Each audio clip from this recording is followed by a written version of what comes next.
खबर जालौन से है, जहां भारत सरकार ने किसानों की आय बढ़ाने जैसे जोखिम कम करने और आधुनिकीकरण के लिए कई प्रमुख योजनाएं शुरू की हैं। प्रमुख योजनाओं में पीएम फसल बीमा योजना और किसान क्रेडिट कार्ड शामिल हैं।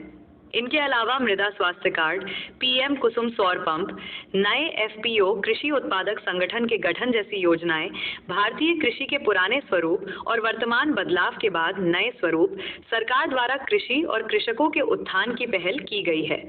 इन नई योजनाओं को लेकर भारतीय किसान यूनियन के राष्ट्रीय महासचिव राजवीर सिंह जादौन से बातचीत की गई, जिसमें उन्होंने कहा कि किसानों को कितना लाभ हो रहा है ये तो किसान ही जानता है।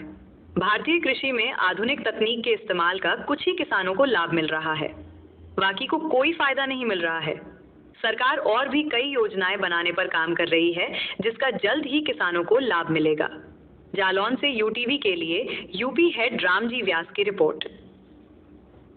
आवश्यकता है कि सरकार योजनाएं किसानों को ये कहकर के लाती है कि हम किसान हित में योजनाएं ला रहे हैं, लेकिन आज एक सबसे बड़ी बात यह है कि जो भी योजनाएं आती हैं उनका किसानों को जो लाभ मिलना चाहिए वो नहीं मिलता है। व्यक्तिगत कुछ प्रायोजित किसान होते हैं जो सरकार की योजनाओं का लाभ अपने ढंग से, मनमाने ढंग से ले लेते हैं। आम आदमी को उसका लाभ नहीं मिल पाता है। जैसे आपने अभी बात की मशीनरी बैंक की, तो मशीनरी बैंक में एफपीओ या समूह के अंतर्गत जो योजनाएं आती हैं, उन योजनाओं में उनकी एक कमेटी बनती है और आम किसानों के लिए वो लाभ के लिए योजना होती है।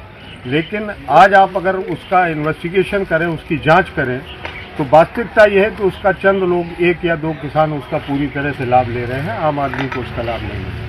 गवर्नमेंट कुछ ना कुछ नया करने का प्रयास करती है, लेकिन मूलभूत कमजोरी गवर्नमेंटों की ये रही कि ये कृषि प्रधान देश है और बहुत बड़ा देश है। कई जलवायु, कई प्रकार के यहाँ मौसम हैं, कई प्रकार के यहाँ की व्यवस्थाएं हैं, तो उनके अनुसार सरकार को स्थान, पूरी नेशनल पॉलिसी नहीं बन सकती। इनको स्थान चिन्हित करना चाहिए, किस जलवायु से प्रभावित कौन सा। जैसे बुंदेलखंड का अलग क्षेत्र है, महाराष्ट्र में विदर्भ का अलग क्षेत्र है, उड़ीसा में कालाहांडी का अलग क्षेत्र है, यहाँ बिहार पूर्वांचल का अलग क्षेत्र है और पहाड़ी क्षेत्रों का अलग सिस्टम है।